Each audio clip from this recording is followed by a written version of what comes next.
नमस्कार, मी अश्विनी चॅनलवर तुमचे खूप मनापासून स्वागत आहे। आज माझ्याकडे एक बाल कलाकार आहे। बहिणीचा नातू आहे, माझा नातूच आहे। बहिणीचा नातू म्हणजे माझा नातूच। त्याला फार हौस आहे स्वयंपाकघरात काम करायची आणि स्वयंपाकघरात पदार्थ बनवणे ही त्याची फार आवड आहे। ती जोपासायची आहे, त्याला हौस आहे म्हणून हा व्हिडिओ मी बनवत आहे। एकदम सोपा पदार्थ आहे, गॅस त्याला अजिबात लागत नाही। सर्व साहित्य आपण घ्यायचं आहे आणि मिक्स करायचं आहे। हा त्याचा पदार्थ आहे। आपण त्याला नाव विचारूया आणि तो काय बनवणार आहे ते विचारूया। काय नाव आहे आपलं? माझे नाव आहे जीत कमलेश पटवर्धन। हो, आणि मग तू शाळेत कुठल्या जातो?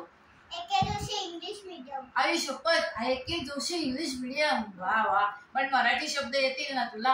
हो येतील ना। मग तू आज काय बनवणार आहे? आणि मी बनवणार आहे मूग चाट। मूग चाट, बरं। हा मूग चाट पदार्थ तू कुठे शिकलास? आमच्या शाळेमध्ये शिकलो। शाळेमध्ये कुठल्या टीचरनी शिकवलं? प्रीती टीचरनी शिकवलं। प्रीती टीचर, वा मस्तच। मग छान झाला होता का? हो एकदम मस्त झाला होता ना? हो। मग आता तू अश्विनी चॅनलकडे आलाय, म्हणजे मी तुला आमंत्रण केलंय की तुझी आवड आहे तर आपण हा पदार्थ दाखवूया। करणार आहेस ना? हो आवडीने? हो डन? हो। बर, आता तुला एक विचारायचं, म्हणजे मूग चाटला साहित्य काय लागतं रे? आपल्याला कांदा लागणार आहे, टोमॅटो लागणार आहे आणि मिरची आणि कोथिंबीर आणि मीठ. मीठ आणि चाट चाट मसाला बरोबर. आणि नंतर आपण वरतून शेव घालणार आहे। वरतून शेव घालणार आहे? अरे वा, झक्कास। पण मेन मूग घ्यायला पाहिजे का नको? मूग घ्यायला लागणार। हा, मग आता मूग भिजवले का काल तू पाण्यात? हो भिजवले। मग आता त्याला मोड आणून शिजवून ठेवलेस ना? हो। बरं, मग आता आपण साहित्य एकत्र करूया किचन मध्ये आणि मूग चाट बनवूया। चला जाऊया का मग आता किचन मध्ये? हो। आणि मग तो फस्त कोण करणार आहे? मी। तू करणार आहे? बरं। पण आता आई बाबा आलेत तर त्यांना थोडं थोडं द्यायला पाहिजे ना? हो। द्यायला पाहिजे। आपण काय करायचं, आपण जो बनवतो की नाही पदार्थ तो सगळ्यांना द्यायचा। आपणच एकटं नाही खायचं, हो की नाही? आपण काय शिकतो? हो, सगळ्यांना द्यायचा। आपण एक तीळ 7 जणांनी कसा खाल्ला असेल विचार करशील का जरा? एक तीळ 7 जणांनी खाल्ला असं आमच्या आईने आम्हाला शिकवलं। तुला पण आजी सांगत असेल की नाही तुझी, की एक तीळ 7 जणांनी खाल्लाय। तेव्हा आपण काही आणलं, काही बनवलं तरी सगळ्यांना द्यायचं आणि मग आपण खायचं, नाही काय? झकास। मग आता नमस्कार कर सगळ्यांना।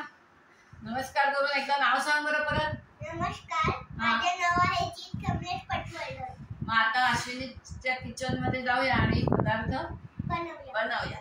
चला तर मग जीत, आता हे आपण मूग शिजवून घेतलं, आता काय घालायचं सांग? ह्याच्यात आपल्याला कांदा घालायचा। पहिला कांदा घालू? हो। बरं, पहिला कांदा घातलाय मी। आता काय घालायचं? आणि मग आपल्याला टोमॅटो घालायचा। मग आपल्याला टोमॅटो घालायचा आहे। बरं, घातला। आता काय घालायचंय? आणि मग आपल्याला मिरची घालायची। मग आपल्याला मिरची घालायची। बरं, घातली। आणि मग कोथिंबीर, वास, झकास। आणि आता मीठ। मीठ महत्वाचं असतं का नाही पदार्थाला? हो। मिठाशिवाय चव येते का सांग? नाही ना। आणि आता सर्वात शेवट चाट मसाला। आता ही शाळेतली रेसिपी तुझ्या त्या मॅडमना सांगशील का मी घरी बनवली? हो। कोणाकडे बनवली? माझ्या आजीकडे। आजीकडे? कुठली आजी? मेधा आजी। मेधा आजी, अश्विनी आजी। मेधा आजीकडे आम्ही पाहुणे आलोय, मग त्यांच्याकडे ही आम्ही बनवली रेसिपी। अश्विनी चॅनल वर दिसणार आहे की नाही ही रेसिपी? बरं, आता हे एकदम सारखं कर बरं। असं सारखं करायचं ना? कर सारखं। बस, थांब मी करते आता। तुला एवढं जमणार नाही की नाही, म्हणून मी आता हे सारखं करते। आता हे आमच्या जीतने बनवलेलं आहे मूग चाट। इकडे बघा, आता इकडे बघा।